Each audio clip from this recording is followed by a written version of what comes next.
मोदक कसा असावा तर जिभेवर ठेवताच विरघळणारा मऊ लुसलुशीत असावा। बऱ्याच जणांचं काय होतं, मोदक करताना ते छान होतात आणि थोड्याच वेळात ते वातळ होतात। म्हणूनच इथे मी सविस्तर कृती सांगितली आहे। मोदकांसाठी लागणारी पिठी कशी बनवायची, तांदूळ कुठले घ्यायचे, प्रमाण कसं घ्यायचं, त्यासोबत मोदकांच्या कळ्या पाडताना कशा पाडायच्या ते इथे मी सविस्तर सांगितलं आहे। चला तर मग रेसिपीला सुरुवात करू। नमस्कार, मी अनुराधा's किचन मराठीमध्ये तुम्हा सर्वांचं मनापासून खूप खूप स्वागत। सर्वात प्रथम इथे आपण उकळ काढून घेणार आहोत। उकळ काढण्यासाठी आपल्याला इथे तांदळाची पिठी लागणार आहे। ही पिठी मी घरीच बनवून घेतली आहे। तुम्हाला हवा असेल तर तुम्ही बाजारातली पिठी घेऊ शकता। आता सर्वात प्रथम इथे मी कढई ठेवून घेतली, त्यामध्ये 1 वाटी पाणी आणि अर्धी वाटी दूध घेतलं आहे। त्यानंतर यामध्ये 1 चमचा साजूक तूप घालून घेतला आहे। आता पारीला चव यावी म्हणून यामध्ये थोडंसं मीठ घालून घेतलं आहे, अगदी पाव चमचा, आणि हे छान असं मिक्स करून घेतलं आहे। याला छान उकळी आली की यामध्ये 1.5 वाटी आपण तांदळाचं पीठ घालून घेणार आहोत, कारण जेवढं पाणी वापरलंय तितकंच आपल्याला पीठ घालायचं आहे। आता गॅस कमीच ठेवायचा आहे आणि हे पीठ या पाण्यामध्ये छान असं मिक्स करून घ्यायचं आहे। तूप आणि दुधाने आपले मोदक छान मऊसूद होतात, त्यामुळे ते नक्की घाला।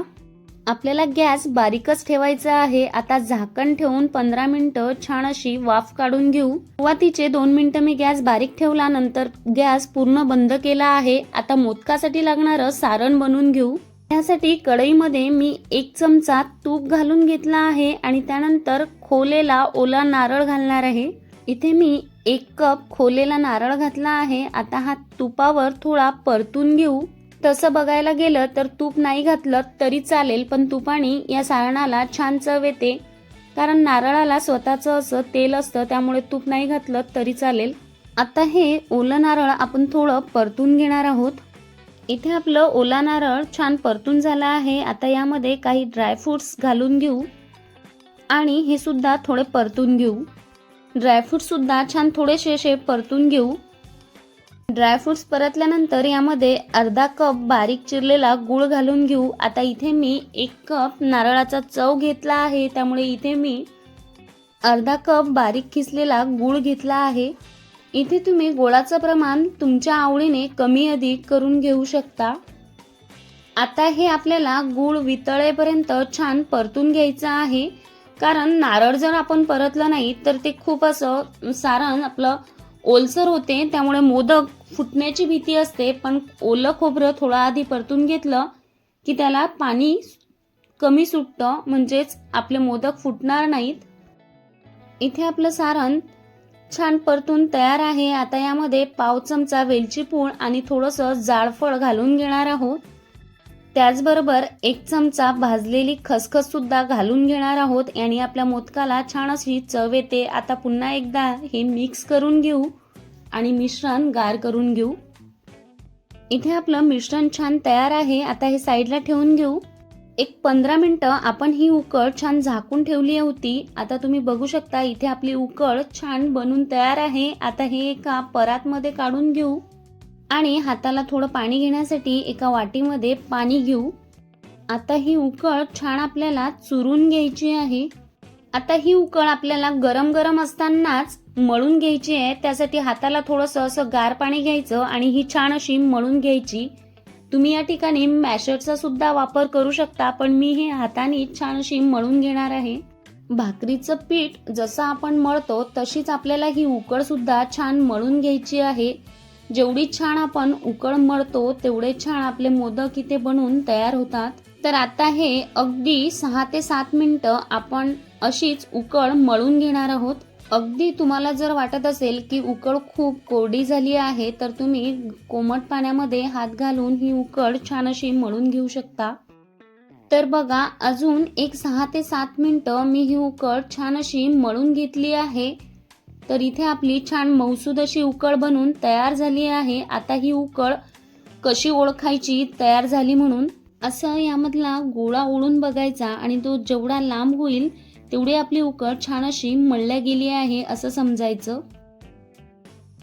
किंवा मग यातील असा एक गोळा घ्यायचा आणि तो असा हाताने पारी करून बघायची. जर ती कुठेही उरल्या गेली नाही तर समजायचं की आपली उकड छान तयार झाली आहे. आता इथे आपली उकड तयार आहे आणि सारण देखील तयार आहे. मोदक वाफवण्यासाठी इथे मी चाळण घेतली आहे. त्यामध्ये केळीचं पान ठेवून घेतलं, त्याला थोडंसं तेल लावून घेतलं आहे. आता लगेच मोदक वळण्यासाठी घेऊयात. तयार सारणामधला एक गोळा घेतला आहे आणि बाकीची उकड अशी छान साईडला झाकून ठेवणार आहे. मोदक तुम्हाला कुठल्या साईजमध्ये करायचा आहे तर त्या साईजचाच तुम्हाला इथे गोळा तयार करून घ्यायचा आहे. असं हातावर छान गोल करून घेतलं की थोडंसं कोरड्या तांदळाच्या पिठामध्ये हात बुडून घ्यायचा किंवा मग साजूक तुपामध्ये हात बुडून घ्यायचा आणि छान अशी पारी तयार करून घेणार आहोत.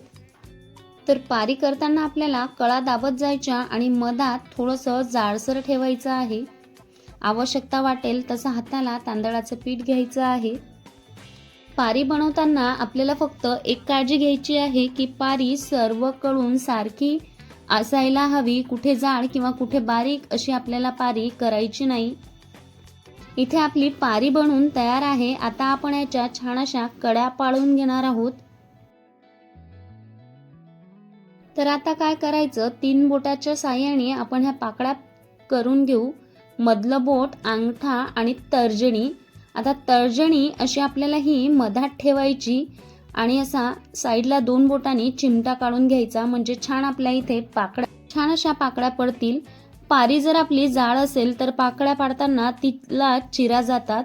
पाकळ्या तयार करताना आपल्याला यामध्ये एक एक बोटाचं असं अंतर ठेवून छान अशा पाकळ्या पाडून घ्यायच्या आहेत. तुम्ही इथे बघू शकता आपल्या छान अशा पाकळ्या पाडून तयार आहेत. आता यामध्ये जेवढं सारण बसेल तेवढं सारण असं भरून घेऊ. आता आपल्याला हे हाताने असं जवळ करायचंय. तर बऱ्याचदा काय होतं की आपल्या पाकळ्या ह्या मोडल्या जातात. त्यासाठी पाकळ्या आधी एका दिशेने करून घ्यायच्या आणि नंतर असं हाताने हलक्या हाताने असं वरवर करत आपल्याला इथे मोदक तयार करून घ्यायचा आहे. तुम्ही बघू शकता इथे आपला छान पहिला मोदक बनून तयार आहे. याच पद्धतीने दुसरा देखील मोदक तयार करून घेऊ. जेवढा हलक्या हाताने तुम्ही ह्या पाकळ्या अशा जवळ कराल तेवढा छान आपला मोदक इथे बनून तयार होतो.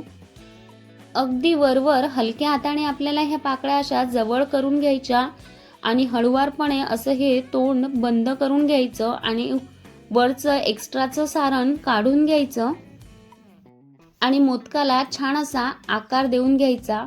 लांबट मोदक असेल तर वरून असं थोडंसं प्रेस केलं की याच्या कळा छान अशा खुलल्या जातात. तर या पद्धतीने आपला दुसरा देखील इथे मोदक छान असा बनून तयार झाला आहे. तुम्ही मोदकाची साईज तुमच्या आवडीने छोटी किंवा मोठी बनवून घेऊ शकता. अगदी छान सुबक असा सुंदर आपला इथे उकडीचा मोदक बनून तयार झाला आहे. आता हा देखील आपण चाळणीमध्ये ठेवून घेऊ. हे झाले कळा पाडून तयार केलेले मोदक. जर तुम्हाला कळा पाडता येत नसेल तर दुसऱ्या पद्धतीने सुद्धा आपण मोदक बघणार आहोत. तर एक गोळा घ्यायचा आणि त्याची छान अशी हातावर पारी तयार करून घ्यायची. जर तुम्हाला हातावर पारी तयार करता येत नसेल तर तांदळाचं पीठ लावून तुम्ही हे छान पातळ पुरीसारखं लाटून घेऊ शकता. तर इथे आपली पारी बनून तयार झाली आहे. आता या तयार पारीमध्ये आपण तयार सारण छान असं भरून घेणार आहोत. मी 1.5 चमचा छान असं सारण भरून घेतलं आहे आणि हाताने हा मोदक आता असा बंद करून घेणार आहे. ज्यांना हाताने कळा पाडता येत नाही त्यांच्यासाठी ही पद्धत अगदी सोपी आहे. आता याचं असं तोंड बंद करून घ्यायचं आणि एक्स्ट्राचा सारण काढून घ्यायचं आणि हाताने असं मोदकाला छान लांबट करून घ्यायचं. इथे आपला मोदक छान लांबसर तयार झाला की याला चमच्याच्या मागच्या बाजूनी अशा छान कडा पाडून घ्यायच्या. एक थोड्या छोट्या छोट्या अंतरावर आपल्याला कडा पाडून घ्यायच्या आहेत.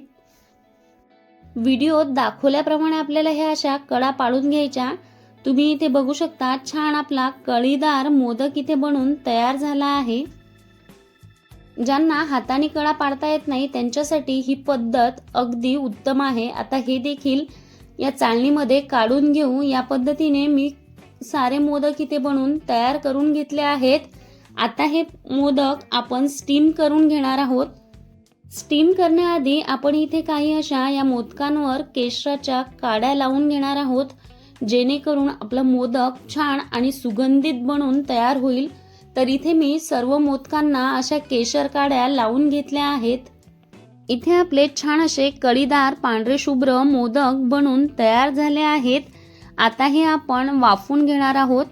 तर मोदक वाफवण्यासाठी आधीच मी पातेल्यामध्ये पाणी छान गरम करून घेतलं आहे. त्यावर अशी ही चाळण ठेवून देऊ. यावर छान झाकण ठेवून आपण मोदक छान वाफवून घेणार आहोत. तुमच्याकडे जर केळीचं पान नसेल तर कॉटनचा कपडा ओला करून यामध्ये ठेवलात तरी चालेल, किंवा मग हळदीचं पान उत्तम आहे. आता यावर झाकण ठेवून एक 10 ते 15 मिनिटं आपल्याला याला वाफ काढून घ्यायची आहे. हे बघा 15 मिनिटं झालेत. मोदक छान वाफवले गेले आहेत. मोदक छान वाफवले गेले की त्याच्या कळा छान खुलतात. आणि ते कसे ओळखायचे, तर हाताला ज्यावेळेस मोदक चिटकत नाही त्यावेळेस असं समजायचं की आपले मोदक छान उकडून इथे तयार आहेत. केशर काड्यांचा देखील यावर छान असा रंग आला आहे. आता हे मोदक आपण एका प्लेटमध्ये काढून घेऊ. इथे मी केळीचं पान ठेवलं होतं म्हणून मी गरम गरमच मोदक काढून घेतले. पण जर तुम्ही चाळणीला तेल लावून मोदक ठेवले असतील तर थोडे गार झाल्यावर काढून घ्या, म्हणजे ते फुटणार नाहीत. तर इथे मी बाप्पांसाठी मोदकाचं ताट सुद्धा छान सजवून घेतलं आहे. नवीन वर्षातील पहिल्याच अंगारकी चतुर्थीसाठी तुम्ही देखील बाप्पाच्या नैवेद्यासाठी या पद्धतीने उकडीचे मोदक बनवून नैवेद्य नक्की तयार करा. तर रेसिपी कशी वाटली हे कमेंट करून मला नक्की कळवा. आवडली असेल तर एक लाईक करा आणि कमेंट करा. चॅनलवर नवीन असाल तर सबस्क्राईब करायला विसरू नका. चॅनलवर नवीन असाल तर सबस्क्राईब करा. पुन्हा भेटू अशाच नवीन रेसिपीसह. तोपर्यंत धन्यवाद.